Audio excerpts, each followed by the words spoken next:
Ah, yes, the review of a movie you've been waiting for. Even though a lot of people seen this movie before me, and the people who've seen it today when it got released already have reviewed it before me. So I'm technically late to the party on this one. Salutations, everyone. I'm Niru, and this is a quick review of a movie that I have nothing much to talk about because it's Jungle Cruise. What do you expect from this? Jungle Cruise is, well, an action blockbuster movie about The Rock taking Emily Blunt on a journey in the Kosovo River in a jungle. I can't remember where they were. I'm sorry, I'm losing my memory on this. But he basically takes her on a journey to find this sacred tree that could heal people and cure them of anything. And I mean anything. And she wants to bring it back to London so she can help cure people and save lives around the world, basically. Because this thing could help improve modern medicine, basically. In the 1900s, basically. This movie, I did not expect much from it. I saw trailers of it, and I just said to myself, this is just another failed attempt to be the next Pirates of the Caribbean movie. And you know what I mean by that, right? Taking a Disney park attraction, ride, and making it into a big movie.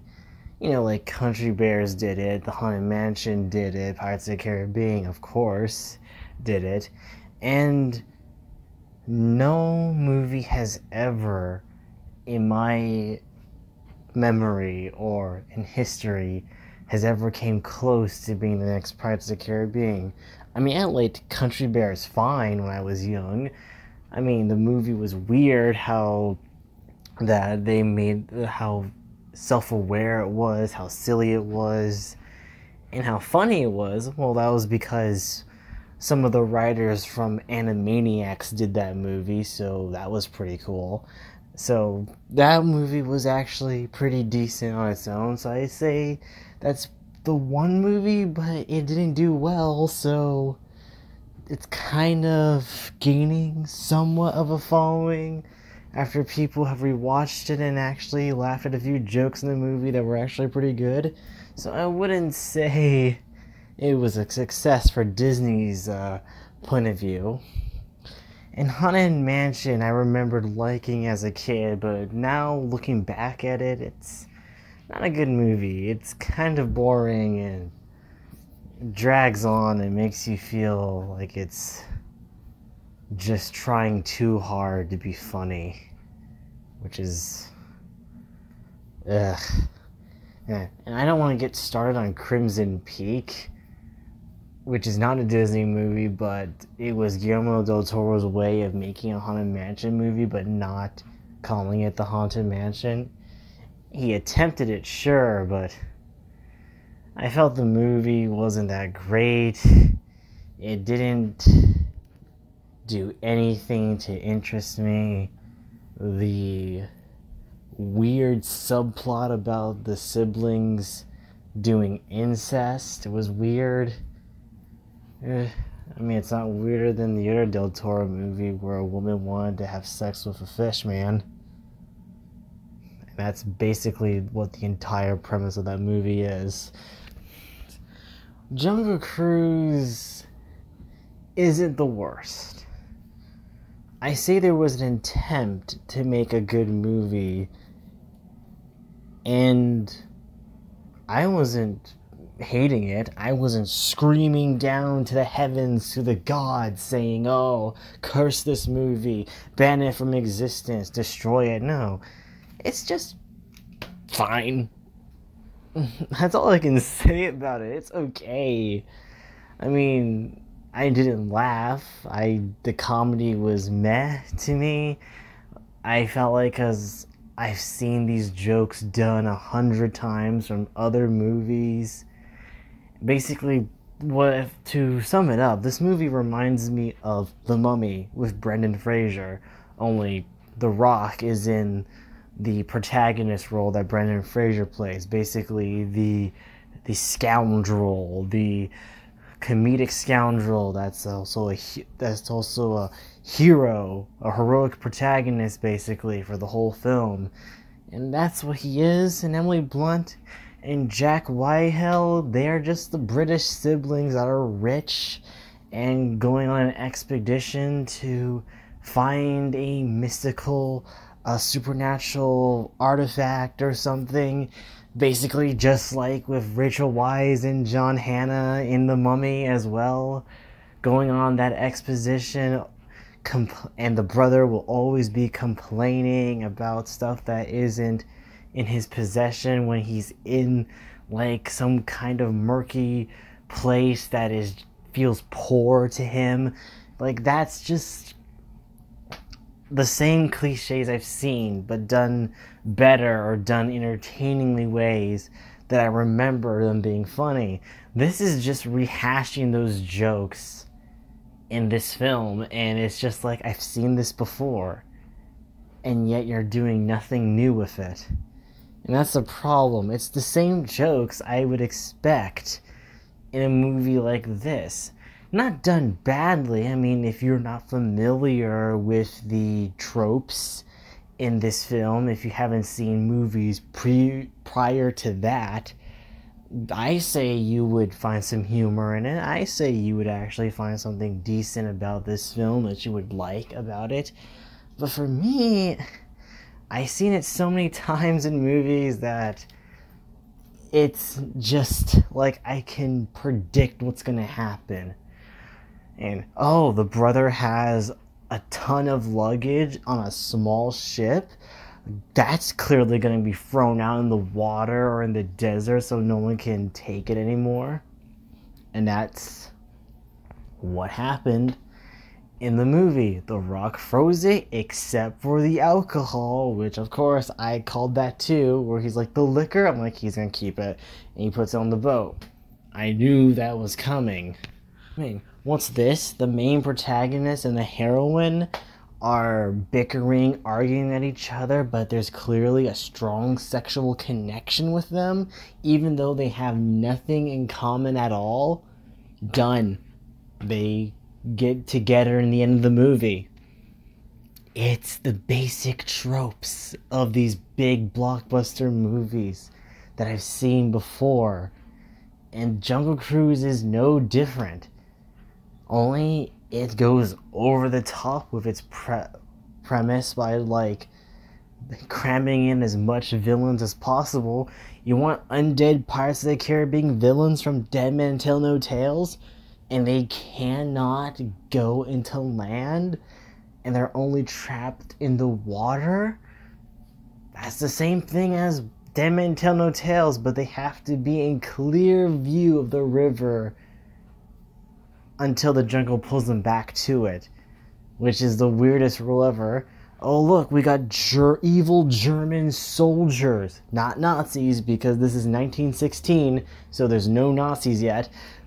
We got German soldiers in a fucking U-boat going around attacking the Rock and Emily Blunt on their freaking U-boat with torpedoes and machine guns and trying to get this mystical artifact because they think it could help them win the war for Germany, because that's a common trope in other action movies. Yeah, get Nazis or Germans or Russians to be the bad guy in your action movie to try and claim an ancient artifact for their own evil deeds, like the Holy Grail or the Ark of the Covenant or aliens.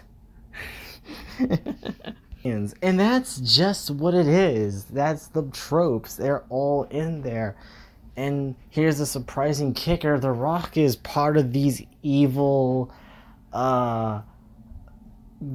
conquistador villains that were cursed as well. Only they got it worse than him because he trapped them in a hole and they got corrupted to become a beehive, a pile of snakes, and mud with frogs in it. This someone thought of that in the room. Like, well, we've done it all. What have we not done? I know. Let's make someone into a fucking beehive and he's covered in bees. Excellent. And let's make one other guy made out of nothing but snakes and another guy that's just mud. The funny thing is, that guy who was cursed to be a beehive, and he's walking and fighting, he's using the bees as like an army of bees to help kill people. He's not complaining about being a beehive because he tastes delicious, he says.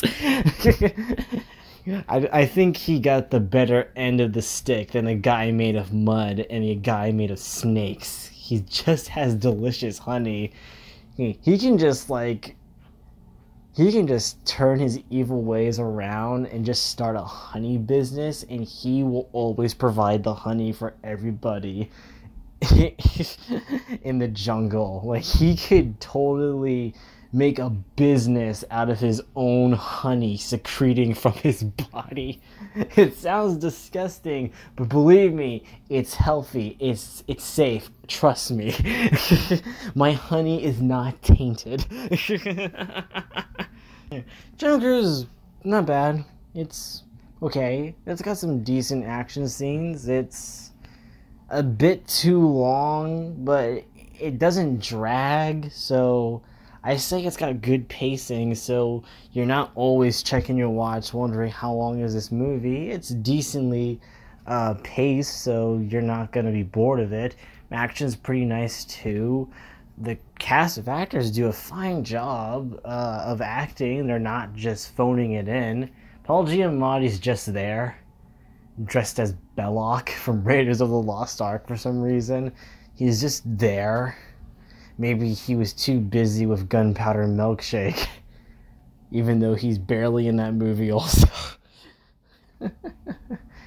And I feel like Paul Giamatti probably did had a bigger role in this movie, but I guess either they just scrapped that idea, like, well, we got too many villains already, let's just scrap them, or they just couldn't fit any more time in his schedule from all the other movies he's probably doing. But it was just odd. The movie is fine. It's nothing to write home about. It's just a blockbuster summer movie for someone to just go to the theater, watch, eat popcorn, and have a good time. So yeah, it's a fine time. If you want to watch it, go ahead, watch it. Would I say you'd be disappointed? It depends on, well, how you view it. If you have seen better action movies like Indiana Jones or The Mummy, then you're probably not going to be won or swoon over from this movie, because you're just going to say, I already know the tropes already, I already know what's going to happen, I'm just going to be bored of this movie predicting what cliches are going to happen in this film. Then yeah, you're not going to have a good time with it. I didn't roll my eyes. I didn't think the movie was bad. I just said, like, I've seen this before. It's just that the movie's doing it good, and I see nothing wrong with it. It's cliched, yes. It has the tropes, yes. But they're not doing anything bad. There's nothing to get angry at this movie about. It's just a decent action movie, and that's all I can say about it. It's just a decent action movie. Will I watch it again? Not really. It was once, and I'm like, okay, I seen it. I don't need to see it again. I already got movies like this, like The Mummy. Again, I'd rather watch The Mummy. Hell, that shouldn't be something I should say when watching this movie. Like me sitting down on the couch like, man, I wish I was watching The Mummy now. But yeah, I give this movie a 5.8 out of 10. It's a decent time. I don't think it's worth $30 on Disney Premier Access on Disney Plus. But if you want to pay for a smaller price for a ticket and admission at a theater, I say that's when it's worth it. But if you're not going to the theater and you don't want to pay the $30, well, you can always just wait for it to come on digital. And that's all I can say about that. Anyway, thank you guys for watching. Next week, for the next movie review, yeah. But anyway, that's it for this video. Thank you guys. Next week, what are we gonna review again? I keep forgetting. Oh yeah, we're reviewing Fast 9. Finally. I'm gonna get the alcohol to get through that.